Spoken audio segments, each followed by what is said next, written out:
नमस्कार दोस्तों, very very good morning to all of you. हम पढ़ रहे हैं बहुत ही शानदार किताब जो कि है दृष्टि क्विक बुक की इकोनॉमी। और इकोनॉमी जो कि हमें पढ़ने में थोड़ी जटिल लगती है और खुद से समझ में नहीं आता, लेकिन इस किताब ने हर एक पहलुओं को इतने शानदार तरीके से समझाया है, एक्सप्लेन किया है कि अगर मन से पढ़ा जाए, उसके एग्जाम्पल्स को, डाटास को अगर दिमाग में थोड़ा सा फीडबैक के साथ और थोड़ा रिवीजन के साथ देखा जाए तो कोई भी ऐसा चैप्टर नहीं है जो समझ में नहीं आएगा और एग्जाम पॉइंट ऑफ व्यू से भी काफ़ी महत्वपूर्ण होते हैं। तो आइए देखते हैं कि अगला चैप्टर है जो कि 12 नंबर का चैप्टर है, खाद्य सुरक्षा and buffer stock, food security and the buffer stock. अभी हम देख रहे हैं कि चीनी और एथेनॉल को लेकर के जो भी मार्केट में चल रहा है कि चीनी का उत्पादन ज़्यादा नहीं हुआ, कोई कहता है कि चीनी का उत्पादन तो हुआ था लेकिन एथेनॉल बनाने के कारण जो है इधर से हमारा जो स्टॉक था वो कम हो गया, जिसके कारण चीनी का दाम जो है वो बढ़ता जा रहा है। तो खाद्य उत्पादन के साथ साथ खाद्य सुरक्षा कितनी इंपॉर्टेंट होती है और अगर कभी हमको घटोतरी होती भी है तो हमें बफर स्टॉक कितना ज़्यादा महत्वपूर्ण होता है रखना। तो आइए चलिए देखते हैं, बहुत ही प्रासंगिक विषय है और इस चैप्टर से क्वेश्चन आने एकदम संभावित है। क्यों? क्योंकि अभी करंट में चल रहा है, तो प्रीलिम्स हो या मेंस हो, इसमें क्वेश्चन आना संभावित है। चीनी और एथेनॉल को लेकर के कोई भी प्रश्न पूछा जा सकता है। तो आइए देखते हैं जनरल इंट्रोडक्शन। संयुक्त राष्ट्र के द्वारा तय किए गए जो सतत विकास लक्ष्य हैं यानी कि SDG गोल्स हैं, इसमें सबसे महत्वपूर्ण है कि विश्व के सभी देशों में भूख की समस्या यानी कि नो हंगर। क्या है भूख की समस्या? No hunger. हमने पावर्टी को देखा था SDG 1, ठीक है। हंगर बताइएगा कि SDG कौन सा नंबर है।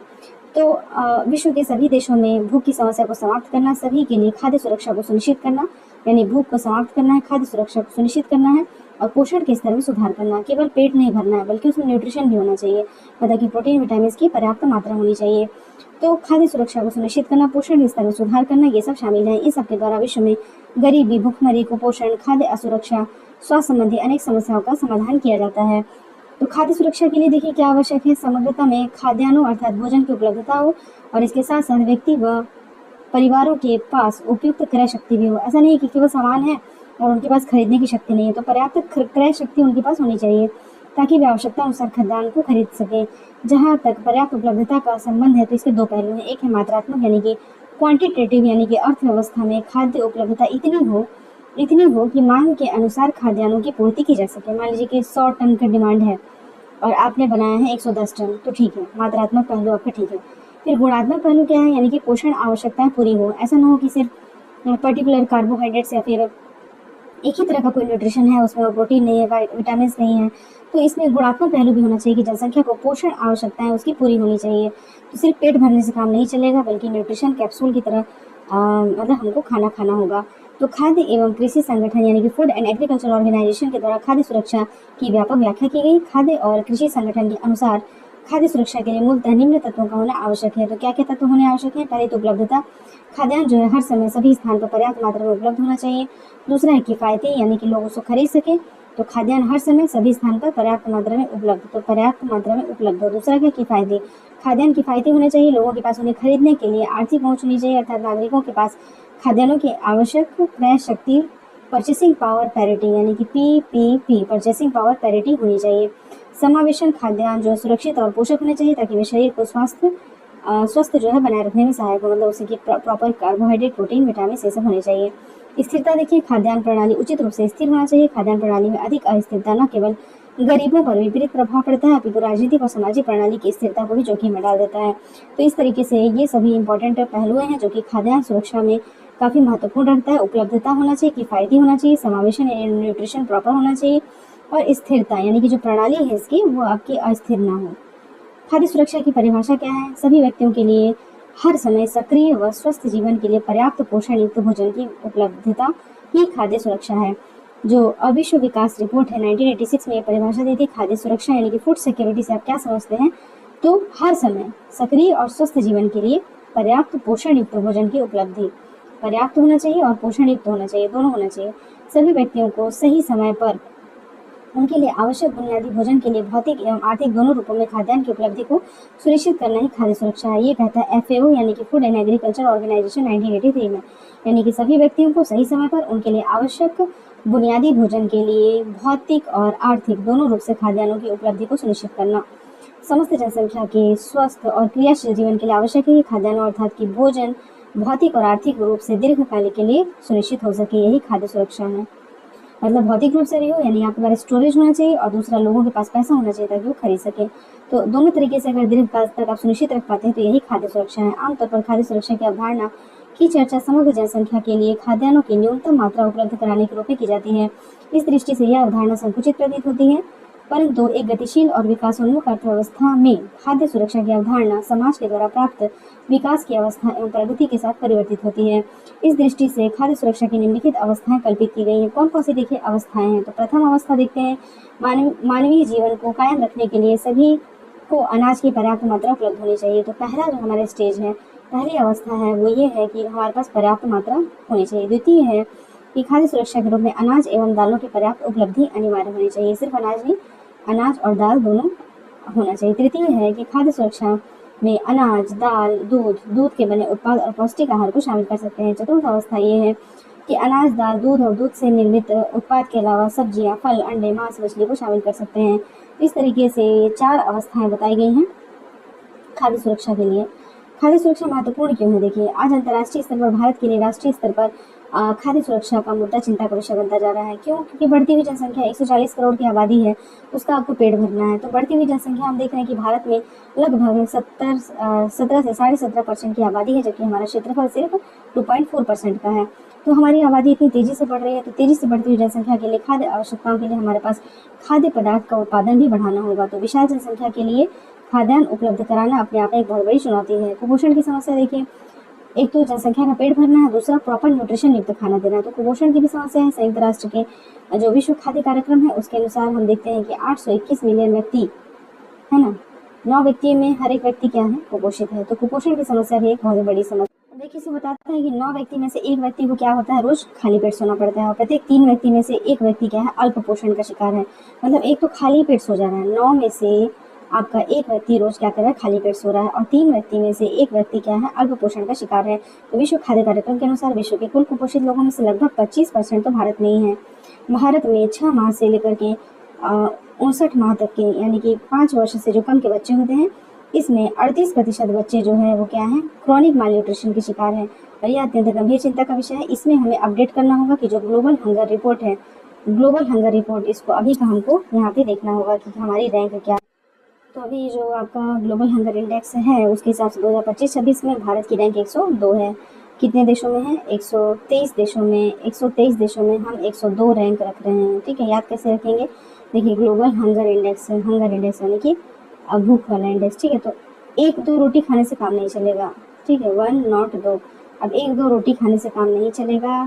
थाली में हमारे पास रोटी के साथ साथ चावल भी होना चाहिए, थोड़ा सलाद होना चाहिए, दही होना चाहिए, प्रॉपर न्यूट्रिशन युक्त भोजन होना चाहिए। तो सिर्फ 1 या 2 रोटी खाने से काम नहीं चलेगा। ये क्या है? Global hunger index. ठीक, 1, 2, 3 टोटल देश हैं।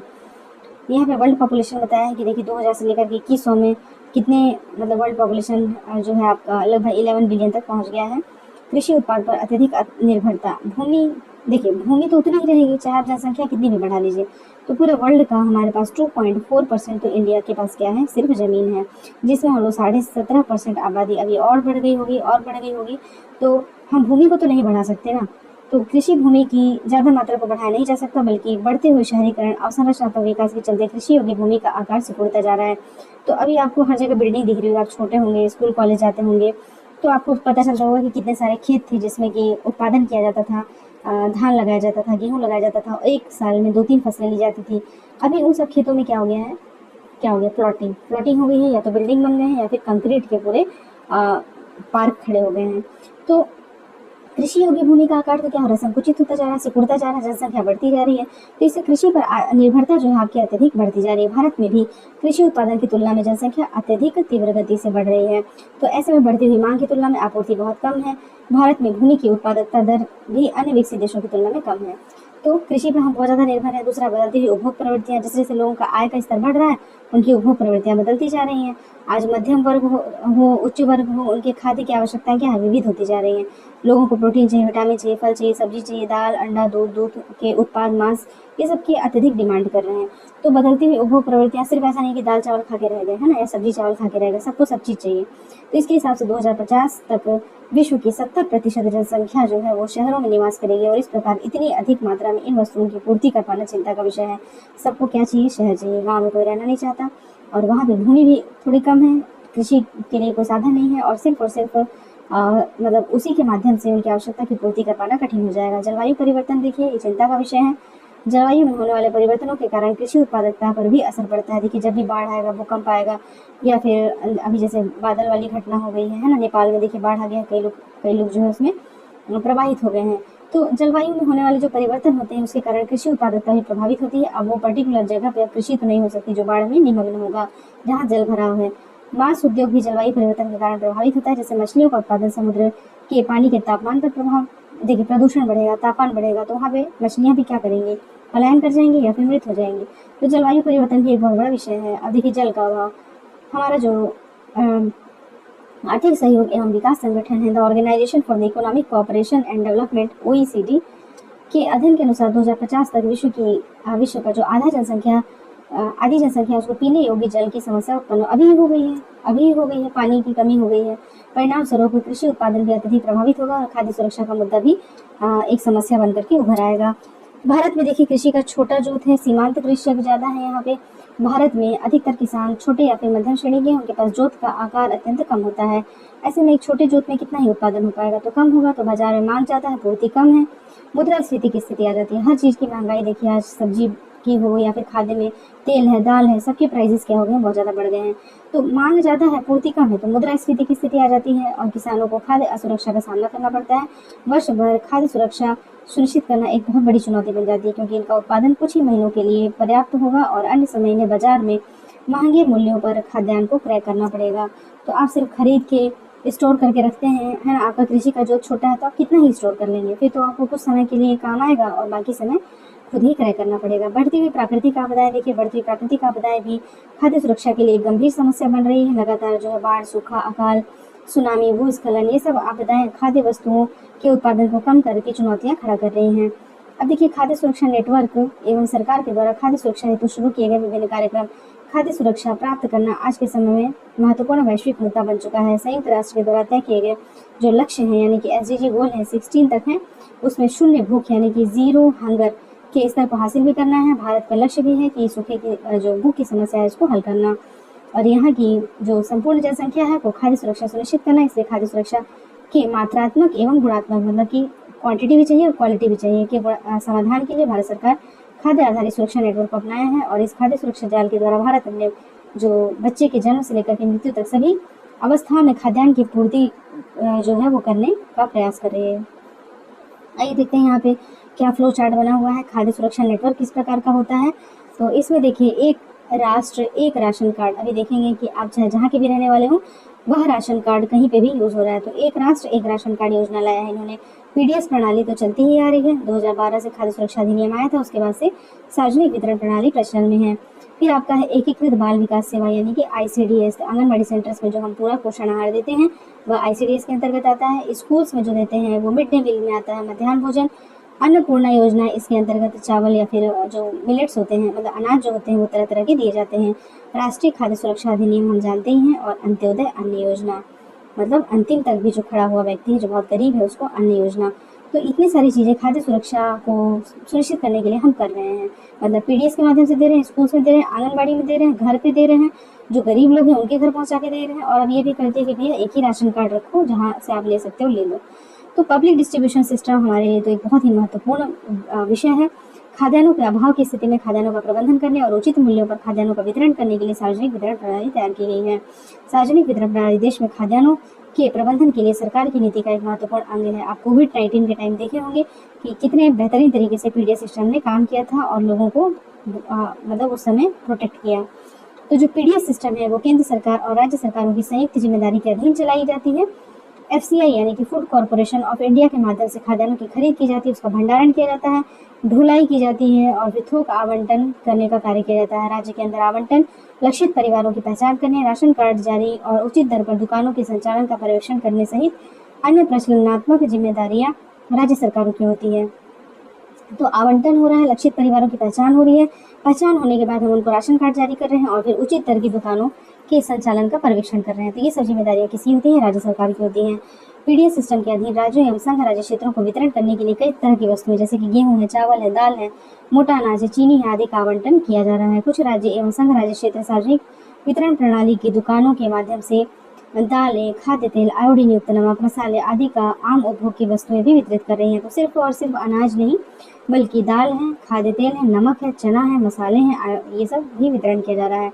तो देश में खाद्य सुरक्षा को सुनिश्चित करने के लिए और भुखमरी को कम करने के लिए निश्चित रूप से इसने बहुत ही ज़्यादा महत्वपूर्ण भूमिका निभाई है। खाद्यान्न की मूल्य वृद्धि को रोकने के साथ साथ शहरी ग्रामीण क्षेत्र के उपभोक्ताओं तक खाद्यान्न पहुंच को सुनिश्चित किया है। 1960 के दशक में हम देखते हैं कि हरित क्रांति हुई थी, उसमें सफलता हमको मिलती है। फिर 70-80 के दशक में सार्वजनिक वितरण प्रणाली का विस्तार जो है वो जनजातीय और अधिक गरीबी क्षेत्र वाले भी क्षेत्रों में किया गया।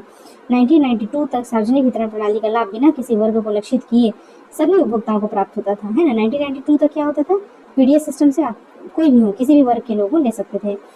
इस प्रणाली के तहत खाद्य पदार्थों का वितरण उचित दर की दुकानों और राशन की दुकानों के माध्यम से होता था। संभवतः सार्वजनिक वितरण प्रणाली विश्व में अपनी तरह की सबसे बड़ी वितरण प्रणाली है। अब यहाँ देखिए संचालन प्रणाली किस प्रकार की है ना। पीडीएस सिस्टम में संचालन प्रणाली किस प्रकार की है, थोड़ा सा देखते हैं। हल्का सा हैजी हो गया है। ये है एफसीआई यानी कि फूड कॉर्पोरेशन ऑफ इंडिया, ठीक है, जो कि बफर स्टॉक रखेगा। किसान क्या किया, अपने यहाँ उत्पादन किया, ठीक है, फसल का उत्पादन किया। उत्पादन के बाद जो भी उसका खाद्यान्न था वो कहाँ ले आया, फूड कॉर्पोरेशन ऑफ इंडिया यानी कि गोदाम में, ठीक है, गोदाम में स्टोर हो गया। अब यहाँ स्टोर भी हो जाएगा और बफर स्टॉक भी रहेगा। अब यहाँ से क्या करेंगे, हम आवंटन करेंगे। आवंटन किसको करेंगे, राज्य को करेंगे और संघ राज्य क्षेत्र को करेंगे। संघ राज्य क्षेत्र को और राज्य को कर दिए, फिर यहाँ से कहाँ चल जाएगा, ये जो पीडीएस शॉप होती है, उचित मूल्य की दुकान जिसको कहा जाता है, फेयर प्राइस शॉप, तो पीडीएस शॉप तक चली जाएगी। और इसी को उल्टे में भी दिया है, देखिए कि यहाँ से जो है केंद्रीय जो निर्णय है, सेंट्रल इशू प्राइजेस, मूल्य निर्धारण करता है केंद्र। फिर जो केंद्रीय निर्गम मूल्य होता है, सेंट्रल इशू प्राइजेस होते हैं। फिर फूड कॉर्पोरेशन ऑफ इंडिया जो है वो न्यूनतम समर्थन मूल्य से किसानों से क्रय करता है। तो ये भी बहुत अच्छा है, कहीं एग्जाम में यूज़ किया जा सकता है। सार्वजनिक वितरण प्रणाली के दोष क्या हैं, बहुत सारे दोष हैं। फायदे तो अभी हम लोगों ने देखे ही कि क्या है, इसकी कमियां देख लेते हैं कि वास्तविक लाभार्थी की पहचान एक बहुत बड़ी समस्या है, फर्जी राशन कार्ड की एक समस्या है, भ्रष्टाचार और लीकेज की समस्या, राजस्व व्यय में वृद्धि होती है, बहुत ज़्यादा व्यय में वृद्धि होती है, क्योंकि हम क्या करें, मिनिमम सपोर्ट प्राइस में एक तो खरीद रहे हैं, उसके बाद फिर आप फ्री ऑफ कॉस्ट उसको वितरण कर रहे हैं या फिर एक मिनिमम राशि के साथ।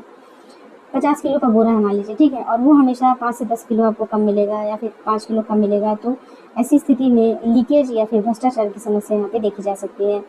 फिर है प्रादेशिक असंतुलन, उचित मूल्य की दुकानों पर हर समय अनाज की अनुपलब्धता रहती है।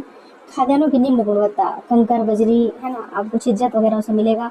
कुछ खाद्यान्नों तक की सीमितता रहती है कि पर्टिकुलर आपको यहाँ पे चावल, गेहूँ या चना जो भी मिल रहा है, तो कुछ ही खाद्यान्न है ना। रख रखाव भंडारण की उच्च लागत होती है, उसको चूहों से बचाना। अभी देखे थे आप लोग की न्यूज़ में आया था कि कितने जो बोरे थे चावल के, वो जब मिनिमम सपोर्ट प्राइस में खरीदे गए तो उसके बाद चूहों का आतंक हो गया, तो कई सारे टन, कई क्विंटल जो है अनाज बर्बाद हो गया। भंडारण में लापरवाही यही है कि आप उसको स्टोरेज अच्छे से नहीं कर पाते हैं, तो जिसके कारण वो ख़राब हो जाता है। या फिर उसमें पानी वानी, देखिए बारिश के समय में अगर आप उसको कवर करके नहीं रखेंगे, है ना, और चूहों से नहीं बचाएंगे तो वो नुकसान। तो इतने सारे जो है पीडीएस सिस्टम की कमियां हैं। तो भारत में पीडीएस सिस्टम मुख्यतः गेहूं चावल तक ही सीमित है। मोटे अनाज जैसे कि ज्वार, बाजरा, मक्का के वितरण पर बहुत कम ध्यान दिया जाता है। राशन कार्ड केवल उन्हीं परिवारों को दिया जाता है जिनके पास स्थायी पता है, लेकिन जिनके पास स्थायी पता नहीं है उनके पास राशन कार्ड नहीं है। और हम देखते हैं कि जो ग्रामीण पिछड़े हुए क्षेत्र हैं, दूर दराज के क्षेत्र हैं, वहाँ पे आवश्यक वस्तुएं पहुँचाने का प्रश्न होता है, वहाँ पे थोड़ा सा ये उतना इफेक्टिव नहीं लगता है। जो आपके पीडीएस फेयर प्राइस शॉप होते हैं, उनके दुकानदार भ्रष्ट तरीके से अपनाए जाने के, मतलब भ्रष्ट तरीके को अपनाए जाने के कारण पीडीएस से बड़े पैमाने पर अनाज की चोरी होती है। तो राशन को रियायती कीमतों पर बेचने के स्थान पर दुकानदार सस्ती दरों पर प्राप्त करके राशन को खुले बाजार में ज़्यादा कीमतों पर बेच देते हैं। इसमें व्यापक भ्रष्टाचार है। तो निर्धन वर्गों को पीडीएस पर निर्भर रहते हैं। कई राज्यों में तो निर्धन वर्गों को 50% या उससे भी अधिक खरीदारी खुले बाजार से करनी पड़ती है। पीडीएस का जो लाभ है वो सिर्फ कुछ एक केंद्रों पर ही केंद्रित है, कुछ एक क्षेत्रों पर ही केंद्रित है। यह प्रणाली पूरे भारत में एक समान लागू नहीं है। उसके बाद देखिए आर्थिक सहायता या फिर सब्सिडी देने पर ही सरकार को बहुत ज़्यादा राजस्व में नुकसान हो रहा है। भारत में सार्वजनिक वितरण प्रणाली की लोकप्रियता को लेकर प्रादेशिक असंतुलन देखने को मिलता है। उत्तर भारत की तुलना में दक्षिण भारत में ये अधिक लोकप्रिय हो रही है। भारत में सार्वजनिक वितरण प्रणाली के अंतर्गत आपूर्ति किए जाने वाले खाद्यान्नों की गुणवत्ता भी सही नहीं है, जिसका प्रमुख कारण ये होता है कि खाद्यान्नों को खरीदते समय निर्धारित गुणवत्ता को ध्यान में नहीं रखना या फिर असावधानी बरतना होता है। अब देखिए, पुनर्गठित सार्वजनिक वितरण प्रणाली यानी कि RPDS क्या है। अगर हमको PDS को सुदृढ़ और सुप्रभावी बनाना है तो बनाने के लिए दूर दराज, पहाड़ी, सुदूरवर्ती, दुर्गम क्षेत्रों तक बढ़ाने, जहाँ की गरीबों की एक बड़ी आबादी रहती है, तो इन सबको खाद्य सुरक्षा सुनिश्चित करने के लिए 1992 में पुनर्गठित सार्वजनिक वितरण प्रणाली शुरू की गई थी। तो उसमें क्या किया गया था कि जैसे सूखा प्रवण क्षेत्र होते हैं या जनजातीय विकास परियोजना है, मरुस्थल विकास कार्यक्रम जहाँ चल रहा है, तो वहाँ राज्य सरकार से परामर्श लेकर के और विशिष्ट पहाड़ी क्षेत्रों को भी उसमें शामिल करके सार्वजनिक वितरण प्रणाली व्यवस्था को शुरू करने का प्रयास किया। तो पुनर्गठित करने के बाद में क्या हुआ कि उसमें जो केंद्रीय निर्गम मूल्य था उसे 50 पैसे कम मूल्य पर जारी किया गया था। इस प्रणाली के तहत जारी किए गए अनाज की मात्रा 20 किलोग्राम प्रति कार्ड तक थी, मतलब एक कार्ड में आप 20 किलोग्राम ले सकते हैं। तो इस तरीके से जो है प्रभावी पहुंच सुनिश्चित किया गया। राज्य सरकारों के द्वारा जो पहचान किए गए उचित मूल्य की दुकान थे उनको सुपुर्द कर दिया गया कि आप भैया आप वितरण करोगे, और जो भी परिवार शामिल नहीं होते हैं, राशन कार्ड उनके पास नहीं है, जो भी आवश्यकताएं हैं उसको सुनिश्चित किया जाए। और जो PDS प्रणाली है दुकानों के जरिए वितरण हेतु चाय, नमक, दाल, साबुन के अतिरिक्त वस्तुओं की पहुंच भी सुनिश्चित करने के लिए क्षेत्र आधारित दृष्टिकोण इसमें शामिल था। टारगेटेड पब्लिक डिस्ट्रीब्यूशन सिस्टम जो था, लक्षित सार्वजनिक वितरण प्रणाली क्या था, खाद्य सब्सिडी के बढ़ते हुए भार को कम करने के उद्देश्य से तथा उन लोगों को बेहतर तरीके से पहुंचाने के लिए जिन्हें अधिक आवश्यकता है। तो अधिक आवश्यकता किसको है? गरीबों को, जहाँ पे अनाज वितरण की हमको पक्की व्यवस्था करनी थी। तो गरीबों की पहचान करना, पारदर्शी और उत्तरदायी ढंग से उनको अनाज पहुंचाना, इसके अंतर्गत राज्य सरकारों को सलाह दी गई थी कि ग्राम पंचायतों से, नगर पालिकाओं से शामिल करके BPL के नीचे रहने वाले परिवारों की पहले पहचान करें। तो BPL के अंतर्गत जो आने वाले परिवार थे जिनकी वार्षिक आय 15,000 से कम है, शुरू में 10 किलोग्राम खाद्यान्न प्रति माह देने की व्यवस्था की गई, जिसे बाद में बढ़ा करके 25 किलोग्राम प्रति माह कर दिया गया। और 1 अप्रैल 2002 से, यह हमको याद रखना है कि 1 अप्रैल 2002 से राशन की मात्रा बढ़ाकर 35 किलोग्राम प्रति माह प्रति परिवार कर दी गई है। तो यह targeted public distribution system TPDS targeted है ना, गरीब मतलब BPL कार्डधारी लोगों को हम टारगेट कर रहे हैं। इसके अलावा जो अत्यंत गरीब लोग होते हैं ना, जैसे कि अंत्योदय अन्न योजना को दिसंबर 2000 में शुरू किया गया था। तो BPL परिवारों और APL परिवारों के लिए निर्गमन कीमतों का संबंध है, कीमत अलग अलग रखी गई। मार्च 2000 में सरकारों ने निर्गमन कीमत को गरीबी रेखा से नीचे रहने वालों के लिए जो FCI की आर्थिक लागत है उसका 50% और गरीबी रेखा से ऊपर रखने वालों के लिए जितनी आर्थिक लागत है उसी के बराबर निश्चित कर दिया। मतलब APL वाले भी ले सकते हैं, BPL वाले भी ले सकते हैं। उधर 50% की छूट है, इधर एग्जैक्ट है। अब देखते हैं measures to make public distribution system effective. तो इफेक्टिव बनाने के लिए क्या क्या उपाय होंगे? तो पहला देखिए क्या है, प्रवासी जो श्रमिक होते हैं जो अल्पकाल के लिए एक स्थान से दूसरे स्थान जाते हैं, इसलिए हम उसको क्या करते हैं, एक राष्ट्र और एक राशन कार्ड, बहुत ही इंपॉर्टेंट है। कहीं पे भी आपको PDS का पॉजिटिव पॉइंट बताना हो तो आप इसको बता सकते हैं। कब से प्रारंभ हुआ था ये? 31 मार्च 2021 से। कोविड वाला फेज भी था तो उसमें काफ़ी लाभ मिला कि एक राष्ट्र और एक राशन कार्ड। फिर DBT का कार्यक्रम देखिए, लाभार्थियों को सब्सिडी की राशि सीधे उनके बैंक खाते में हस्तांतरित कर देनी चाहिए, जिससे कि जो भंडारण है, परिवहन है, वितरण है, ये सब की लागत क्या होगी, बचेगी और लीकेज की समस्या का समाधान हो सकेगा, जिससे कि भ्रष्टाचार भी कम होगा। तो एक राष्ट्र एक राशन कार्ड, दूसरा क्या है DBT। ठीक है, आगे देखते हैं। आगे है कि लाभार्थियों को खाद्य स्टाम्प जारी करना चाहिए। ये क्या होता है? खाद्य स्टाम्प जारी करना चाहिए जिससे कि वे अपनी आवश्यकता अनुसार नज़दीकी दुकानों से खाद्यान्न प्राप्त कर सकें। तो इससे लाभार्थियों की उचित मूल्य की दुकानों पर निर्भरता नहीं रहेगी। तो नज़दीकी दुकान से भी वो क्या कर सकते हैं, ले सकते हैं। पंचायती राज संस्थानों को सार्वजनिक वितरण प्रणाली से जोड़ना चाहिए। केंद्र सरकार के द्वारा राज्य सरकारों को इस बात के दिशा निर्देश दिए गए कि गरीबी रेखा से नीचे रहने वाले परिवारों की पहचान करें और फिर उनकी भूमिका को सुनिश्चित करें। फिर है PDS को आधार कार्ड से जोड़ना ताकि नकली राशन कार्ड की समस्या छुटकारा मिले। फिर है जो आपके FCI है यानी कि फूड कॉर्पोरेशन ऑफ इंडिया है, उसके भंडार गृहों से खाद्यान्नों को उचित मूल्य की दुकानों तक पहुंचने की समस्त प्रक्रिया का कंप्यूटरीकरण होना चाहिए। कंप्यूटरीकरण, डिजिटलाइजेशन हो जाएगा तो उससे क्या होगा कि उचित मूल्य की दुकानों के लिए अनिवार्य हो जाएगा खाद्य का वितरण, उपलब्ध स्टॉक, साप्ताहिक या प्रत्येक महीने पर विवरण तैयार करके अपलोड करना। तो एग्जैक्ट हम मॉनिटरिंग कर सकेंगे कितना खाद्यान्न उपलब्ध है, कितने की कमी है, कितने का वितरण हुआ है ना, और कितना हमारे पास स्टॉक बचा है।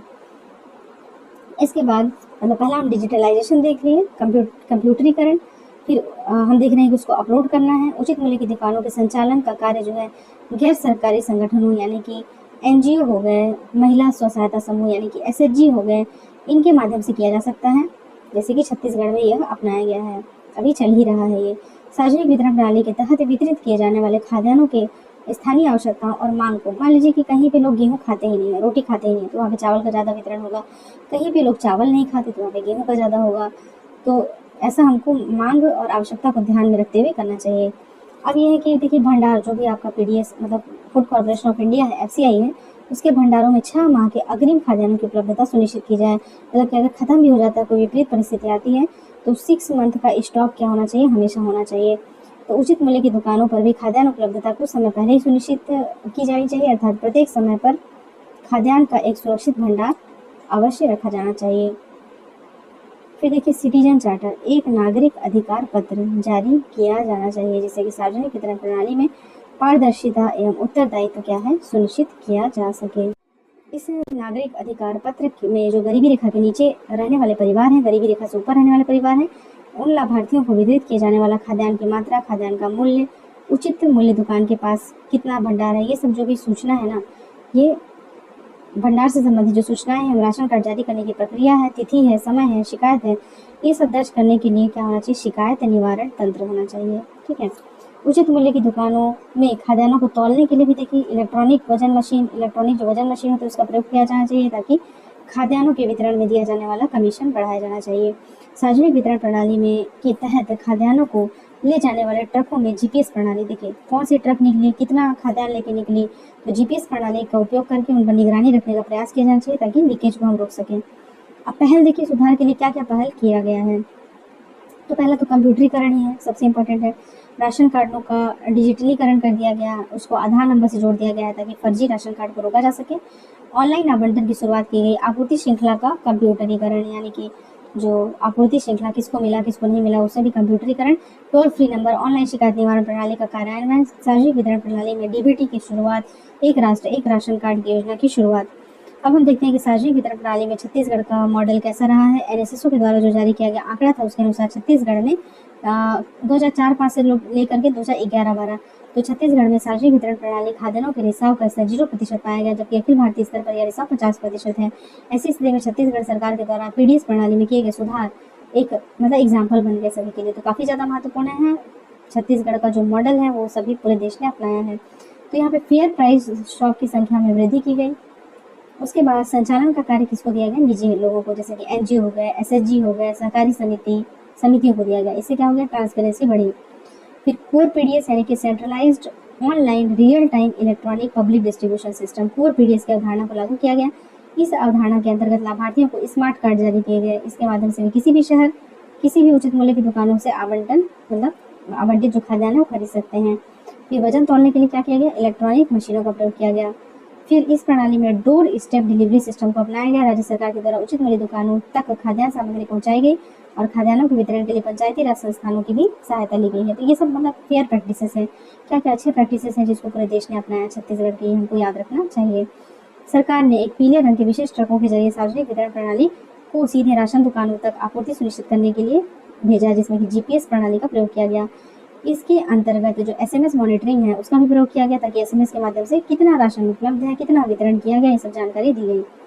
छत्तीसगढ़ सरकार ने यह महसूस किया कि बाजार कीमतों और सार्वजनिक वितरण प्रणाली की कीमतों के बीच में क्या है, भारी अंतर है, जिसके कारण अनाज जो है लोगों तक नहीं पहुंच पा रहा है। तो इसमें फिर क्या किया गया कि 80% परिवारों के लिए सस्ते अनाजों की उपलब्धता को सुनिश्चित किया गया। इसका दायरा ही बढ़ा दिया है ना, दायरा बढ़ा दिया तो 80% लोग क्या हो गए, इसमें लाभान्वित होने लगे। फर्जी राशन कार्ड की चुनौती थी, तो पुराने कार्डों की जगह पे नए राशन कार्ड जारी किए गए। राशन कार्डों की दुकानों को चलाने के लिए ब्याज रहित ऋणों, मतलब मान लीजिए किसी एसएचजी को चलाना है तो वो ऋण लेकर के उसकी व्यवस्था करे, है ना, तो इसलिए ऋण भी दिया गया। तो ये था हमारा छत्तीसगढ़ का मॉडल। अब देखते हैं एक राष्ट्र एक राशन कार्ड योजना, यह आरंभ हुआ था 2021 में। तो यहाँ पे लाभार्थी देश के किसी भी कोने में अगर रहता है तो वह क्या कर सकता है, अनाज ले सकता है। तो एक राष्ट्र एक राशन कार्ड राष्ट्रव्यापी पोर्टेबिलिटी के माध्यम से राष्ट्रीय खाद्य सुरक्षा अधिनियम के जो पात्र राशन कार्ड धारक हैं उसमें से किसी भी सार्वजनिक वितरण केंद्र से सब्सिडी वाले खाद्यान्न को आप अपने कोटे के हिसाब से ले सकते हैं। तो लाभार्थी क्या करेंगे, इन केंद्रों पर इलेक्ट्रॉनिक पॉइंट ऑफ सेल पर आधार प्रमाणीकरण करेंगे, है ना, जो भी आधार कार्ड है जो आपके उससे जुड़ा हुआ होगा, तो आप इसको जो इलेक्ट्रॉनिक पॉइंट ऑफ सेल है इसमें आधार प्रमाणीकरण के बाद जो है इस सुविधा का लाभ ले सकते हैं। तो आधार से लिंक होना जरूरी है इसके लिए, ताकि कोई भी सब्सिडी जो है वो खाद्यान्नों जो भी सब्सिडी है उससे वंचित ना रह सके। एक राष्ट्र एक राशन कार्ड जो है पायलट प्रोजेक्ट के तहत चलाया गया था पहले आंध्र प्रदेश, तेलंगाना, हरियाणा, राजस्थान, कर्नाटक, केरल, महाराष्ट्र, गुजरात में। वर्तमान में जो ये है वो ONORC है ना, इसे कहा जा रहा है एक राष्ट्र एक राशन कार्ड को सभी 36 राज्यों और केंद्र शासित प्रदेशों में सफलतापूर्वक लागू किया है। बहुत ही शानदार है, बहुत ही बेहतरीन पहल है ये। लाभ देखिए, लाभ क्या क्या होता है इसमें। लाभ है कि एक राष्ट्र एक राशन कार्ड योजना प्रवासियों के प्रति उत्तरदायित्व से संबंधित है। तो प्रवासियों के लिए मतलब कि जो देखिए कुछ मजदूरी करते हैं, बाहर रहते हैं और जगह बदलते रहते हैं, तो ऐसी स्थिति में उनके लिए काफ़ी उपयोगी है। तो प्रवासियों के लिए काफ़ी उपयोगी है। फिर प्रवासी परिवार क्या होता है, अपना निवास स्थान बदलता रहता है, तो पुनः राशन की मतलब पात्र है कि नहीं है उसके लिए, तो इसलिए वह इस प्रणाली का उपयोग कर सकता है। यह प्रणाली फर्जी राशन कार्ड की समस्या और पात्रता संबंधी सर्वेक्षण लागत की वृद्धि को समाप्त कर देती है। राशन का वितरण स्थानीय स्तर पर क्या किससे होगा, फेयर प्राइस शॉप यानी पीडीएस शॉप के द्वारा किया जाता है। एक अध्ययन में 3 राज्यों जैसे कि बिहार, उड़ीसा और उत्तर प्रदेश के लाभार्थियों ने डीलरों के द्वारा भेदभाव किए जाने की शिकायत की थी। तो विशेष रूप से महिलाओं के विरुद्ध गुणवत्ता युक्त सेवाएं प्रदान करने के संदर्भ में नजर आता है। तो यह योजना लाभार्थियों को अपनी पसंद के डीलर चुनने का अवसर देगी। मतलब देखिए, कहीं आप जाते हैं बार बार अपना राशन कार्ड लेके और कहता है कि राशन नहीं है, बाद में आइएगा, कल आइएगा, परसों आइएगा, तो ऐसी स्थिति में आपके पास अगर ये वाली सुविधा है तो आप कभी भी किसी और डीलर के पास भी जाकर के ले सकते हैं। यह योजना जो है महिलाओं एवं जो अन्य वंचित समूह है उसके लिए विशेष रूप से लाभप्रद है, क्योंकि पीडीएस तक पहुंच में सामाजिक पहचान यानी कि जाति, वर्ग, लिंग तथा अन्य प्रासंगिक कारक जो होते हैं शक्ति संबंध प्रभावकारी बाधा पहुंचाते रहे हैं। इस योजना हेतु ऐसी प्रमुख समस्याएं जिनका आमतौर पर प्रवासी मजदूरों को सामना करना पड़ता है कि निवारण में भी सहाय साबित होगी। जैसे कमजोर समूह के लिए सेवाओं की गुणवत्ता स्पष्ट रूप से निम्न प्रकृति की होती है, जैसे इनकी सूचना की कमी है, खराब अनाज मिल जाता है, मिलावट वाला अनाज मिल जाता है, फिर लंबी प्रतीक्षा अवधि, ये सब मतलब इसके क्या है, ड्रॉबैक्स हैं, समस्याएं हैं। फिर देखते हैं कि ये जो है मतलब one nation one ration card योजना जो है सौदेबाजी की शक्ति को डीलर से लाभार्थी की ओर मोड़ सकती है।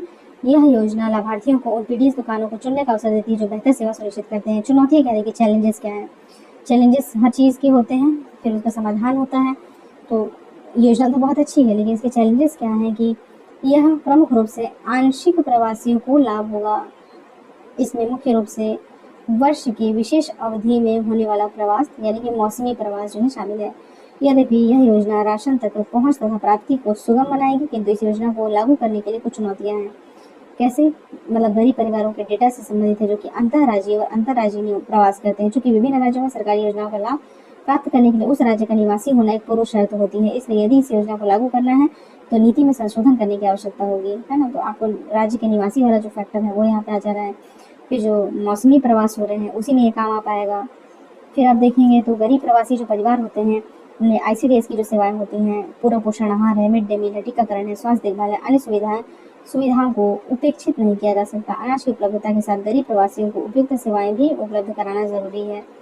इसके अलावा लाभार्थियों की पहचान करने के लिए जो भारी लागत आती है, इसमें समावेशन और अपवर्जन की कई त्रुटियां मौजूद होती हैं।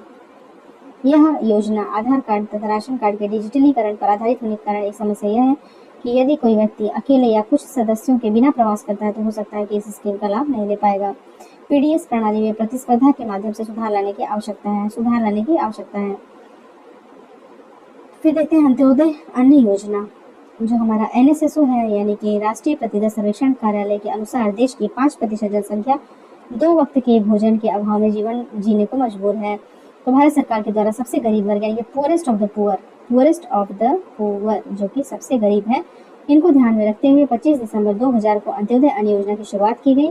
इसके अंतर्गत लक्षित जो सार्वजनिक वितरण प्रणाली के अधीन कवर किए गए जो गरीबी रेखा के नीचे के परिवार हैं, उनमें से सबसे गरीब जो 1 करोड़ परिवार थे उनको चिन्हित किया गया, और जो इन 1 करोड़ परिवार की क्रय शक्ति गरीबी रेखा के नीचे रहने वाले व्यक्तियों की अपेक्षा बहुत कम थी। इसलिए इन 1 करोड़ परिवारों को अधिक सब्सिडी प्रदान की गई और इन्हें 2 रुपये प्रति केजी की दर से गेहूं और 3 रुपये प्रति केजी की दर से चावल मुहैया कराया गया। शुरुआत में उनको प्रति माह 25 किलोग्राम एक परिवार को अनाज दिया जा रहा था। तो 1 अप्रैल 2002 से इसको कितना कर दिया गया, 35 किलो कर दिया गया। तो पुअरेस्ट ऑफ पुअर का कंसेप्ट याद रखिए और 35 किलो चावल, बस ये 2 चीज़ आप याद रखेंगे तो ठीक है। और 2.5 करोड़ से अधिक का परिवार क्या है आज अंत्योदय में है। ICDS में आ जाइए, इंटीग्रेटेड चाइल्ड डेवलपमेंट सर्विसेज जो होता है, भारत में 2 अक्टूबर 1975 को यह योजना शुरू की गई थी और केंद्र प्रायोजित है ये योजना। तो देखिए कि इस योजना में जो गर्भवती महिलाएं होती हैं, स्तनपान करने वाली हैं, लैक्टेटिंग मदर हैं, प्रेग्नेंट वुमेन हैं और जो आपके 0 से 6 ईयर्स के जो बच्चे होते हैं, ये 3 लोग लाभार्थी होते हैं। और इस योजना का उद्देश्य क्या है? उद्देश्य देखिए, कभी कोई पूछता है कि ICDS स्कीम चालू क्यों किया गया था, इसका उद्देश्य क्या है? 0 से 6 वर्ष तक के जो बच्चे होते हैं उनमें पोषण और स्वास्थ्य की स्थिति में सुधार करना, उनको शारीरिक, सामाजिक विकास के लिए नींव रखना, उनका जो मृत्यु दर है यानी कि MMR है, ठीक है, IMR है, ये रोग है, कुपोषण है, स्कूल छोड़ने जैसी समस्याओं को कम करना, बाल विकास को बढ़ावा देने के लिए विभिन्न विभागों के बीच में नीति और कार्यान्वयन का प्रभावी समन्वय करना। किस प्रकार समन्वय होगा? मान लीजिए कि कोई आंगनबाड़ी सेंटर है, ठीक है, अब यहाँ पे सिर्फ खाना तो नहीं खिलाना है, यहाँ पे हमको बाउंड्री चाहिए, शौचालय चाहिए, पेयजल चाहिए, बिल्डिंग चाहिए। तो इतने सारे तो इंफ्रास्ट्रक्चर वाली चीज़ें हो गई, इतनी इंफ्रास्ट्रक्चर होगी तब तो बच्चे आएंगे। उसके बाद बच्चे आते भी हैं तो उसके बाद उनको हेल्थ की सुविधा, हेल्थ के साथ चाहिए इंटीग्रेशन, है ना, उचित जो है इनको यहाँ पे सुविधा मिल सके, तो कोऑर्डिनेशन चाहिए कई सारे विभागों में, तो ये इसका बताया गया है। माताओं को उचित पोषण और स्वास्थ्य शिक्षा के माध्यम से सामान्य स्वास्थ्य और पोषण संबंधी आवश्यकताओं की देखभाल करने के लिए क्षमता बढ़ाने का प्रयास करना।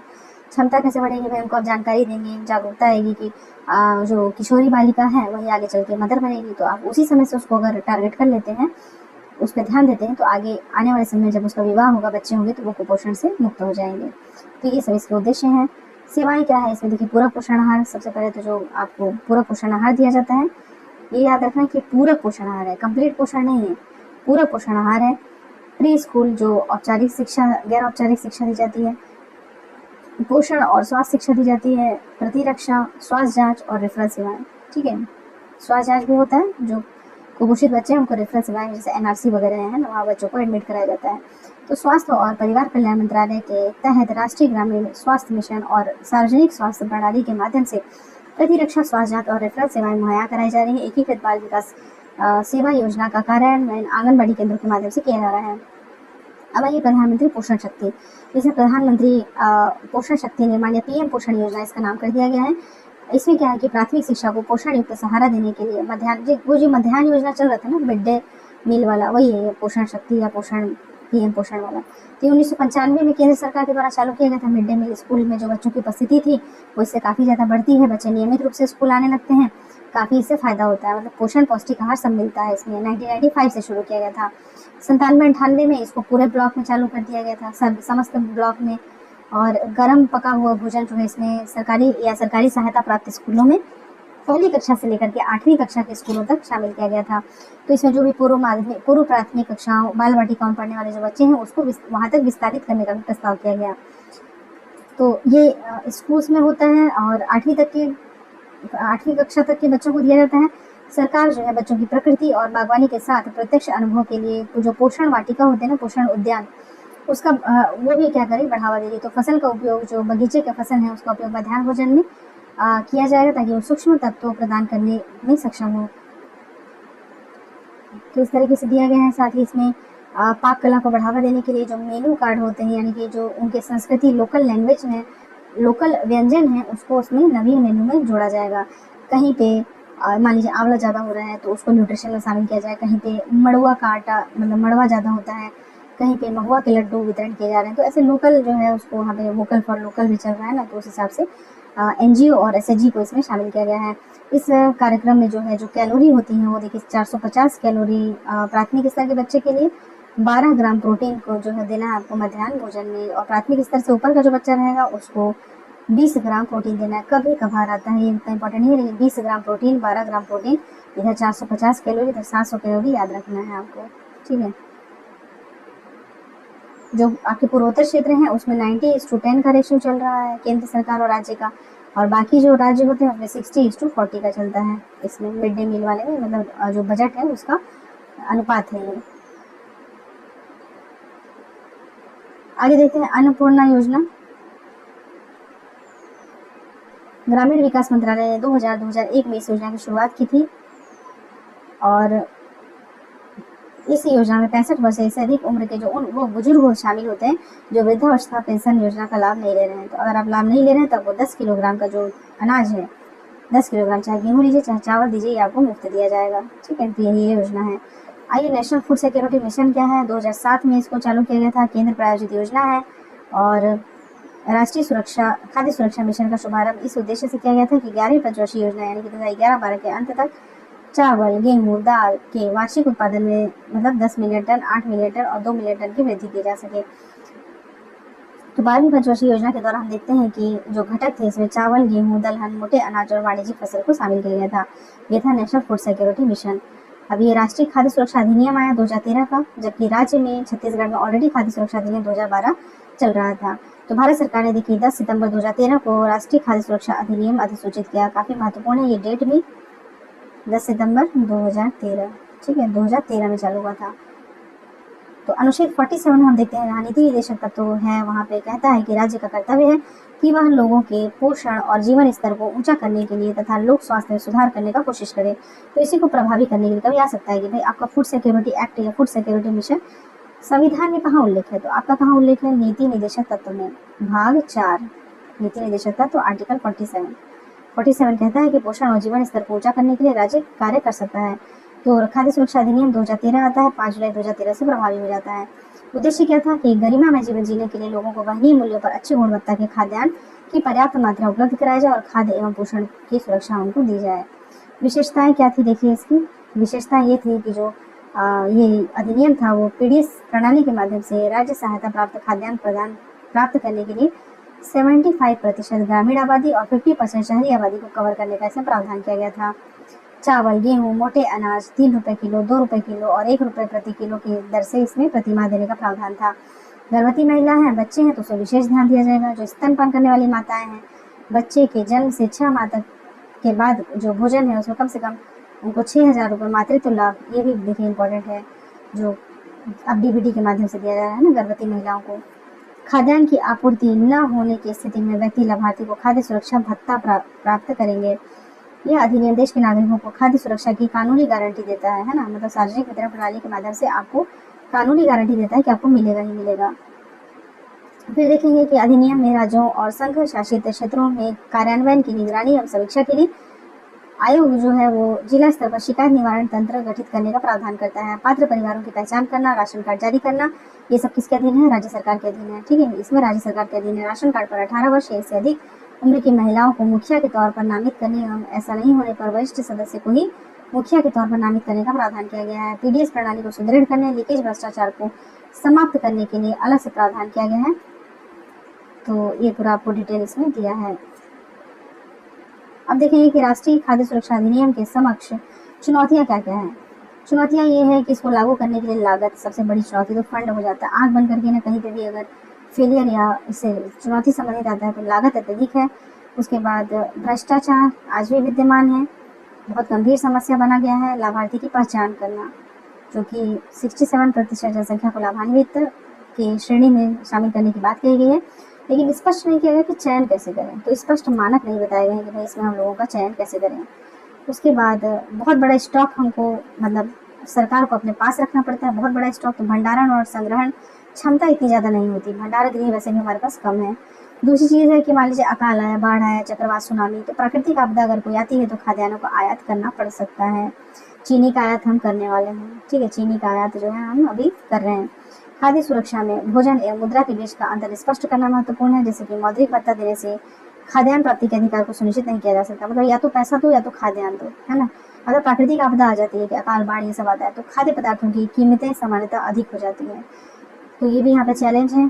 फिर हम देखते हैं कि प्रति माह एक वयस्क व्यक्ति को 11 से 14 किलोग्राम खाद्य पदार्थों की आवश्यकता होती है, जबकि राष्ट्रीय खाद्य सुरक्षा केवल 5 किलोग्राम खाद्यान्न ही आप एक व्यक्ति को दे रहे हैं। ठीक है, राष्ट्रीय खाद्य सुरक्षा अधिनियम गेहूँ, चावल, मोटे अनाज तक केंद्रित है, तो इसमें दाल, फल, सब्जियां, ये सब तो नकारात्मक प्रभाव पड़ रहा है।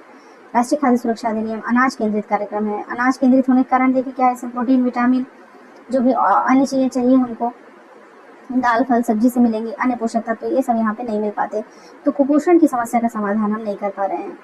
फिर है फंड का अभाव, राज्य सरकारों के पास वित्त की अभाव चिंता का विषय है। और राष्ट्रीय खाद्य सुरक्षा अधिनियम के कार्यान्वयन हेतु समस्त अनाज केंद्र सरकार के द्वारा राज्यों को उपलब्ध कराया जा रहा है। इसके लिए राज्यों द्वारा जिला, ब्लॉक स्तर पर भंडारण, परिवहन की सुविधाएं अपने खर्चे से की जा रही हैं। ठीक है, प्रधानमंत्री गरीब कल्याण अन्न योजना भी देखिए कोविड-19 जब महामारी चली थी तो उस समय लॉकडाउन होने के पश्चात ही चलाया गया था। 80 करोड़ व्यक्तियों को, लगभग 2/3 आबादी को कवर किया गया था। तो इसमें 5 किलोग्राम प्रति व्यक्ति और अगर प्रति माह देखेंगे तो 3 महीनों के लिए एक साथ ही मुफ्त राशन दे दिया गया था। फिर इसकी अवधि बढ़ाकर 2022 तक कर दिया गया था। अब आइए खाद्य और सार्वजनिक वितरण विभाग यानी कि department of food and public distribution. तो खाद्य और सार्वजनिक वितरण विभाग जो होता है वो उपभोक्ता मामले, खाद्य और सार्वजनिक वितरण मंत्रालय के अंतर्गत कार्यरत है। खाद्य और सार्वजनिक वितरण विभाग का प्रमुख नीतिगत उद्देश्य खाद्यान्नों की यथासंभव और कार्यकुशल खरीद के माध्यम से देश में खाद्य सुरक्षा को सुनिश्चित करना है। किसको? खाद्य सुरक्षा को। तो विभिन्न खाद्यान्नों की खरीद करना, फिर उसका स्टॉक रखना, रख रखाव करना, वितरण करना, सुपुर्दगी करना एजेंसी को, फिर खाद्यान्नों के उत्पादन और स्टॉक या मूल्य स्तरों की निगरानी करना इसमें शामिल है। फिर इसमें न्यूनतम समर्थन मूल्य तंत्र के माध्यम से यानी कि मिनिमम सपोर्ट प्राइस के माध्यम से किसानों को उनके उत्पाद के उचित मूल्य का मदद दिया जाता है। गरीबी रेखा से नीचे रहने वाले परिवारों को खाद्यान्नों का वितरण करने एवं अंत्योदय अन्न योजना के अंतर्गत भुखमरी में जी रहे परिवारों को कवर करने, खाद्यान्नों की कमी वाले क्षेत्रों में अनाज बैंक स्थापित करने तथा सार्वजनिक वितरण प्रणाली में पंचायती राज व्यवस्थाओं को शामिल करने पर ध्यान केंद्रित किया जाता है। विजन देखिए, देश के नागरिकों के लिए खाद्य सुरक्षा सुनिश्चित करना इसका विजन है। मिशन क्या है? मिशन ये है कि मिनिमम सपोर्ट प्राइस पर खाद्यान्नों का कार्यकुशल खरीद, भंडारण और वितरण, है ना। मतलब मिनिमम सपोर्ट प्राइस पर हम उसको खरीद लें और भंडारण करें, उसके बाद वितरण सुनिश्चित करें। बफर स्टॉक का रख रखाव, ये सबसे ज़्यादा जरूरी चीज़ है। ठीक है। नीतिगत साधनों के माध्यम से खाद्यान्नों और चीनी की उपलब्धता को सुनिश्चित करना। पीडीएस के माध्यम से, देखिए चीनी आ गया, चीनी बहुत इंपॉर्टेंट है। पीडीएस के माध्यम से विशेष रूप से समाज के जो कमजोर और वंचित वर्ग हैं उनको उचित मूल्य पर खाद्यान्न उपलब्ध कराना। तो ये सब इसका मिशन है। तो विजन हो गया खाद्य सुरक्षा सुनिश्चित करना और मिशन हो गया कि इसको समुचित तरीके से हम सुनिश्चित कर सकें। उद्देश्य क्या है इसका? देश भर में राष्ट्रीय खाद्य सुरक्षा अधिनियम 2013 का कार्यान्वयन, गेहूं, धान, चावल, मोटे अनाज की कार्यकुशल खरीद के माध्यम से मूल्य समर्थन प्रचालन करना, लक्षित सार्वजनिक वितरण प्रणाली को यानी कि पीडीएस प्रणाली को मजबूत बनाना, चीनी उद्योग का विकास एवं संवर्धन करना, भंडार गृहों एवं भंडारण सुविधाओं का विकास करना, सार्वजनिक वितरण प्रणाली को देखिए बार बार आ रहा है चीनी उद्योग का विकास और संवर्धन। अब याद रखना है, खाद्यान्न के साथ साथ चीनी बार बार आ रहा है इसमें। जो आपका खाद्य और सार्वजनिक वितरण विभाग है या फिर फूड सिक्योरिटी मिशन है, वो सब में चीनी हिस्सा है। अब आते हैं फूड कॉर्पोरेशन ऑफ इंडिया यानी कि भारतीय खाद्य निगम। ये एक संवैधानिक निकाय है, स्टेट्यूटरी बॉडी है, जिसका गठन खाद्य निगम अधिनियम 1964 के तहत किया गया था। इसका उद्देश्य क्या है कि खाद्यान्न और अन्य खाद्य सामग्री का व्यापार करना और इससे संबंधित जो भी अन्य आनुषंगिक कार्य है उसको देखना। भारतीय खाद्य निगम जो है इसका मुख्य कार्य होता है कि भारत सरकार के द्वारा जो घोषित मिनिमम सपोर्ट प्राइस होता है उस पर आप खाद्यान्न को प्राप्त करो। प्राप्त करने के बाद उसको भंडारण करना, उसको स्टोरेज करना, अच्छे से रखना, खाद्यान्न की कमी वाले राज्यों को भेजना और निर्धारित मूल्य पर सार्वजनिक वितरण प्रणाली के तहत राज्यों को जारी करना। मान लीजिए छत्तीसगढ़ में बहुत ज़्यादा चावल होता है, कहीं पे राजस्थान में गेहूं हो रहा है, तो पहले तो क्या करेंगे सब लोग फूड कॉर्पोरेशन ऑफ इंडिया को भेजेंगे। अब ये डिसाइड करेगा कि मैं अब रोटी खाने वाले राज्य में ज़्यादा गेहूँ भेजेगा, चावल खाने वाले राज्य में ज़्यादा चावल भेजेगा। तो इस तरीके से जैसे गेहूँ वगैरह आता है तो वो राजस्थान से आएगा। तो ये सब निश्चित यही करते हैं। फिर घोषित निर्गम मूल्य पर खाद्यान्न की लागत मतलब वो मूल्य उसका तय करते हैं। सब्सिडी के रूप में भारतीय खाद्य निगम को फिर प्रतिपूर्ति जाती है। तो भारत सरकार के आदेशानुसार भारतीय खाद्य जो निगम के बफर स्टॉक्स होते हैं उसका भी रख रखाव करता है। अगर मान लीजिए कि बढ़ता हुआ मूल्य है उसको नियंत्रित करना है, घरेलू बाजार में हस्तक्षेप करना है, तो इस प्रकार यह बाजार में प्रभावी हस्तक्षेप को सुनिश्चित करके मूल्यों पर नियंत्रण करने के साथ साथ देश की संपूर्ण खाद्य सुरक्षा को सुनिश्चित करता है। तो फूड कॉर्पोरेशन इंडिया पे शॉर्ट नोट या फिर कुछ आता है तो इतना लिखा जा सकता है। उद्देश्य आइए तो उद्देश्य में क्या क्या है? किसानों के हितों को सुरक्षित करना, प्रभावी मूल्य समर्थन इनको देना, सार्वजनिक वितरण प्रणाली के तहत देश भर में खाद्यान्नों का वितरण करना, राष्ट्रीय खाद्य सुरक्षा को सुनिश्चित करने के लिए बफर स्टॉक का संतोषजनक स्तर पर बनाए रखना, ये सब इसका उद्देश्य है। खाद्य निगम देखिए भारतीय खाद्य निगम की भूमिका और पुनर्गठन पर शांता कुमार समिति की कुछ रिपोर्ट है। ठीक है, उनकी रिपोर्ट में सिफारिशें क्या क्या की गई थी उसमें एक बार देख लेते हैं शॉर्ट में कि क्या क्या था। तो इसमें देखिए गेहूं और चावल की सरकारी खरीद से संबंधित सभी ऑपरेशन जो होंगे वो भारतीय खाद्य निगम और उन राज्यों को सौंपे जाएं। किन राज्यों को सौंपे जाएं? जिन्हें इस संबंध में पर्याप्त अनुभव है। उनके प्रोक्योरमेंट के लिए पर्याप्त ढांचागत सुविधाएं बना लें और राज्य सरकारों से केवल खाद्यान्न की अधिशेष मात्रा ही स्वीकार करें। इससे खाद्यान्न की कमी वाले राज्यों को भेजा जाए। ठीक है, तो उतना ही आप चावल लीजिए, जैसे छत्तीसगढ़ से उतना ही चावल लीजिए जितना कि वहाँ पे एक्स्ट्रा हो रहा है, बाकी तो उन्हीं की आवश्यकता के लिए काम आ जाएगा। गेहूँ राजस्थान और पंजाब यहाँ से इतना ही लीजिए जितना कि अधिशेष मात्रा है। ताकि हमको प्रोक्योरमेंट के लिए मतलब भंडारण और संग्रहण के लिए इतना ज़्यादा इशू ना हो। तो ये अच्छा था इनका, शांता कुमार समिति की रिपोर्ट अच्छी थी। फिर प्रोक्योरमेंट में गुणवत्ता नियंत्रण करना, ये बात बहुत ज़्यादा ज़रूरी है, क्योंकि एक तीसरा एजेंसी चाहिए जो कि गुणवत्ता की जाँच करे। फिर था निगोशिएबल सिस्टम, रिसीट सिस्टम को प्राथमिकता से लिया जाए, मतलब कि किसान जो है अपनी उपज को पंजीकृत गोदामों में जमा कर सकते हैं और न्यूनतम समर्थन मूल्य के आधार पर लगाई गई कीमत का 80% बैंकों से अग्रिम ले सकते हैं। फिर न्यूनतम समर्थन मूल्य नीति पर दोबारा विचार करने की जरूरत है। जो भी 22 खाद्यान्न या जिन्स होते हैं जिसमें न्यूनतम समर्थन मूल्य की घोषणा की जाती है, लेकिन वास्तव में देखा जाए तो मूलतः गेहूं और चावल के लिए संचालित हो रहे हैं, है ना। तो इस पर एक बार फिर से विचार करने की आवश्यकता है और दलहन तिलहन को प्राथमिकता देनी चाहिए, ये भी इनका रिपोर्ट था। फिर देखिए आपकी पीडीएस प्रणाली में जो लीकेज होता है उसको 40% से 50% के बीच में है, कुछ राज्यों में तो 60% से 70% के बीच में है। तो इसको कम करने के लिए लाभार्थियों की सूची को ऑनलाइन जारी करना, कंप्यूटरीकरण करना, भ्रष्टाचार को रोकना, ये सब तो हमने अभी देखा भी कि ये चीज़ें हो रही हैं। फिर जनसंख्या का 67% को क्यों हम दे रहे हैं खाद्यान्न, इस पर दोबारा विचार करने की आवश्यकता है और इसको 40% तक के आसपास लाना। 5 किलोग्राम एक व्यक्ति को दे रहे हैं, उसकी जगह पे 7 किलोग्राम एक व्यक्ति को दें, है ना। इसके बारे में विचार करने की आवश्यकता है। फिर जो प्रोक्योरमेंट सीजन है समाप्ति के बाद 6 महीने के बाद का राशन दे देना चाहिए। उसके बाद डीबीटी यानी कि नगद राशि अंतरण, कैश ट्रांसफर करने की शुरुआत की जाए, तो इससे मिलियन से अधिक आबादी वाले बड़े शहरों में इसकी मतलब शुरुआत की जा सकती है। विकल्प दिया जा सकता है कि भाई नगद राशि लोगे कि अनाज लोगे, दो में से एक विकल्प आप चयन कर लो। भारतीय खाद्य निगम को अपने भंडारण ऑपरेशन को केंद्रीय भंडारण निगम, राज्य भंडारण निगम, निजी उद्यम गारंटी योजना, इन सब के तहत जिनका उद्देश्य खाद्यान्न तथा अन्य खाद्य सामग्री का व्यापार करना, अनुषंगिक कार्यों को देखना, ये सब है। निजी क्षेत्रों को सरकारी भूमि पर निजी क्षेत्र के द्वारा जो कोष्ठागार निर्माण करने वाली राज्य सरकारों को आउटसोर्स देना चाहिए, जैसे कि मध्य प्रदेश में क्या है कि मतलब आधुनिकीकरण किया गया, मशीनीकरण किया गया और निजी क्षेत्रों को भी थोड़ा मतलब उसमें शामिल किया गया, तो ऐसे में भंडारण की लागत कम हो जाती है। किसानों से जो अधिप्राप्ति के स्तर से लेकर के भंडारण, ढुलाई और अंत में जो टारगेटेड पीडीएस सिस्टम है के माध्यम से वितरण तक हम इसमें कंप्यूटरीकरण करने की आवश्यकता है और प्रतिस्पर्धा को बढ़ावा दिया जा सकता है। तो ये सारी चीज़ें इसमें लिखी गई हैं। फिर एक सब्सिडी को लेकर के हमेशा इशू रहता है, इसको हम लोग पहले भी चर्चा कर चुके हैं कि जो भारत के द्वारा जो खाद्यान्न सब्सिडी विश्व व्यापार संगठन के कृषि समझौते, एग्रीमेंट ऑन एग्रीकल्चर के तहत वो क्या कहता है ना कि सब्सिडी को आप कम करिए, आप खाद्यान्न सब्सिडी बहुत ज़्यादा देते हैं। तो विश्व व्यापार संगठन के कृषि संबंधी समझौते के अनुसार सरकार के द्वारा प्रदान की जाने वाली सब्सिडी सकल कृषि उत्पादन के 10% से अधिक नहीं हो सकती, ठीक है, जबकि हमारे यहाँ इस सीमा को पार कर दी गई है। इससे क्या होता है कि भारत में कृषि क्षेत्र में सब्सिडी प्रदान की जा रही है, तो किसानों से जो कृषि उत्पाद होते हैं न्यूनतम समर्थन मूल्य पर क्रय कर लिए जाते हैं। खाद्य पदार्थों का कीमत हमारे यहाँ नियंत्रण रहता है। 67% जनसंख्या को बहुत ही कम मूल्य पर खाद्यान्न उपलब्ध हो जाता है, जिससे कि खाद्य सुरक्षा हम सुनिश्चित कर पाते हैं। देखिए 75% ग्रामीण में हमारी रह रही जनसंख्या, 50% हमारी शहर में रह रही है।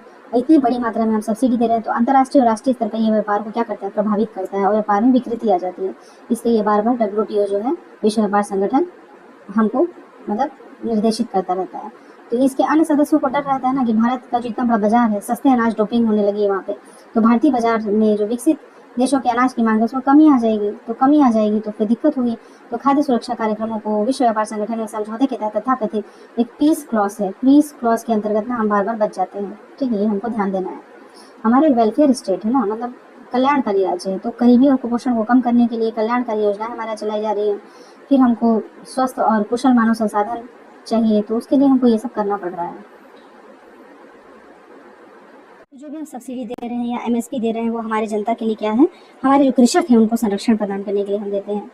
वैश्विक खाद्य नीति रिपोर्ट देखिए, ग्लोबल फूड पॉलिसी रिपोर्ट क्या कहती है कि ये IFPRI IFPRI जो है वैश्विक आपका खाद्य नीति रिपोर्ट, ये जलवायु परिवर्तन और खाद्य प्रणाली के बारे में है। इसमें देखिए जलवायु परिवर्तन के कारण 2030 तक खाद्य उत्पादन 16% गिर सकता है ना, तो भूख के जोखिम को हम और ज़्यादा मतलब 23% तक बढ़ा देंगे। यह अनुमान ऐसे मॉडल का हिस्सा है जिसमें कि खाद्य उत्पादन खपत यानी कि प्रतिदिन कैलोरी का जो खपत होता है ये सब इसमें शामिल किया गया है। तो भूख से पीड़ित होने वाले लोग और ज़्यादा बढ़ जाएंगे, है ना, बढ़ने की आशंका है। और फिर खाद्य उत्पादन सूचकांक जो है हमारा खाद्य उत्पादन ये कम हो रहा है। और इसके अलावा भी जो खाने योग्य जिसको हम माना जाए, जिसमें कि पोषक तत्व वगैरह होते हैं, जैसे चाय कॉफ़ी को अलग कर दें तो इनका कोई पोषक मूल्य जिसमें है ही नहीं। तो उन फसलों को शामिल किया जाए जिसमें कि खाने योग्य माना जाता है। जलवायु परिवर्तन जो है हमारे औसत कैलोरी खपत को प्रभावित नहीं करेगा। जलवायु परिवर्तन की परिदृश्य जो है 2030 तक वर्तमान में लगभग 2600 किलो कैलोरी प्रतिदिन रहने का अनुमान, ये एक रिपोर्ट दिया है, ठीक है, ये सब रिपोर्ट दिया हुआ है। मांग में वृद्धि होगी, खाद्य उत्पादन कम हो जाएगा, है ना, वो बढ़ जाएगा, पशुओं को भी चाहिए चारा, बहुत सारी चीज़ें हैं। प्रसंस्कृत खाद्य पदार्थ का उत्पादन भी देखिए बढ़ रहा है। 2050 तक दक्षिण पूर्व एशिया और पश्चिम मध्य अफ्रीका में दोगुने से तिगुने होने की उम्मीद है। अब ये देखिए बफर स्टॉक देखते हैं। बफर स्टॉक यहाँ पे काफ़ी ज़्यादा महत्वपूर्ण है। बफर स्टॉक एक ऐसी व्यवस्था है जिसके अंतर्गत मूल्यों में उतार चढ़ाव से बचने के लिए आकस्मिक आपातकालीन स्थितियों में खाद्य सुरक्षा को सुनिश्चित करने के लिए खाद्यान्नों का भंडारण किया जाता है। तो कहीं पे आप ऑलरेडी स्टॉक रखिए, जैसे 6 महीने का हम कहें कि स्टॉक हमको रखना है, कभी कोई उतार चढ़ाव हो गया प्राइस में या दिक्कत आ गई, आपातकालीन स्थिति आ गई, तो खाद्य न्यूनतम समर्थन मूल्य पर हमको क्रय करके उनका संग्रह कर लेना है ताकि ऐसी स्थिति में हमको ये काम आ जाए। तो बफर स्टॉक उनके उत्पादन में उतार चढ़ाव को निष्प्रभावी करके बाजार में खाद्यान्नों की मांग और पूर्ति को संतुलित रखते हैं, खाद्यान्नों की कीमतों को स्थिर रखते हैं। ये हमको एक डेफिनेशन के रूप में हम इसको लिख सकते हैं। इससे हमारी खाद्य सुरक्षा सुनिश्चित रहती है। शुरुआत कहाँ से हुई थी? चौथी पंचवर्षीय योजना यानी कि 69-74, जैसे कि 60 के दशक में क्या हुआ, हरित क्रांति आई, ठीक है। और यहाँ पे अवधारणा कब आई है? चौथी पंचवर्षीय योजना यानी कि 69 से 74 के दौरान किया गया था। इसमें सरकार की जो अन्य कल्याणकारी योजनाएं हैं उसमें आवश्यक खाद्यान्नों की आपूर्ति के लिए भारत सरकार की ओर से भारतीय खाद्य निगम आवश्यक बफर स्टॉक को बनाए रखता है, जिससे कि प्राकृतिक आपदाओं, खराब फसल, मौसम, विषम परिस्थिति में खाद्यान्न संकट की समस्या का सामना किया जा सके, ठीक है। बफर स्टॉक संबंधित मानकों देखिए, इसमें वित्तीय वर्ष के अनुसार 1 अप्रैल, 1 जुलाई और 1 अक्टूबर, 1 जनवरी को त्रैमासिक आधार पर इसका परिचालन किया जाता है। समीक्षा की जाती है कितना है कितना नहीं है। अब इसके लाभ और हानि देख लीजिए। लाभ हानि क्या है? लाभ ये है कि प्राकृतिक आपदाओं एवं खराब फसल की स्थिति में खाद्य सुरक्षा ये प्रदान करेगा। फिर खुले बाजार में खाद्यान्नों की मांग और पूर्ति को संतुलित कर देगा, मूल्य को स्थिर बनाए रखेगा। खाद्यान्नों के अधिक उत्पादन होने की स्थिति में न्यूनतम समर्थन मूल्य पर उनका क्रय करके किसानों को उनकी उपज का उचित दाम दिलाएगा। तो ये 3 इसके क्या है लाभ हैं। हानि भी है देखिए, अधिक उत्पादन, अत्यधिक उत्पादन हो गया, मिनिमम सपोर्ट प्राइस पे आपको बहुत ज़्यादा खरीदना पड़ेगा, तो सरकार को भंडारण की लागत बढ़ जाएगी, रख रखाव में व्यय होगा। खुले बाजार में खाद्यान्नों की कमी हो सकती है, जिससे कि वहाँ खाद्यान्नों की कीमतों में वृद्धि हो सकती है। बफर स्टॉक को बनाए रखने के लिए जो धनराशि बहुत ज़्यादा हमको खर्च करनी पड़ती है, लागत ज़्यादा हो जाती है। सामान्यतः भारतीय खाद्य निगम के द्वारा भंडारण क्षमता से अधिक का अनाज क्रय कर लिया जाता है, जिससे बर्बादी होती है, फिर है ना, बहुत ज़्यादा हम रख नहीं पाते हैं। इसके बाद देखिए ये प्रश्न दिए हुए हैं, इसको आप स्क्रीनशॉट ले सकते हैं और इन प्रश्नों को सॉल्व करने का कोशिश करिएगा। और यकीन मानिए चैप्टर पढ़ने के बाद भी क्वेश्चन सॉल्व करने में बहुत दिक्कत होती है। उसके बाद ये मेंस के कुछ प्रश्न हैं, इसको आप लोग देख लेंगे क्वेश्चन बन रहे हैं कि नहीं बन रहे हैं। इस तरीके से ये वाला चैप्टर जो है हमारा खाद्य प्रसंस्करण वाला समाप्त होता है। काफ़ी महत्वपूर्ण है क्योंकि चीनी का क्या स्टेटस है अभी आप लोग देख रहे हैं और इस साल तो यह प्रश्न महत्वपूर्ण है। तो दोस्तों यहाँ पे चैप्टर समाप्त होता है। नमस्कार, आगे हम लोग मिलेंगे नेक्स्ट चैप्टर में। Thank you.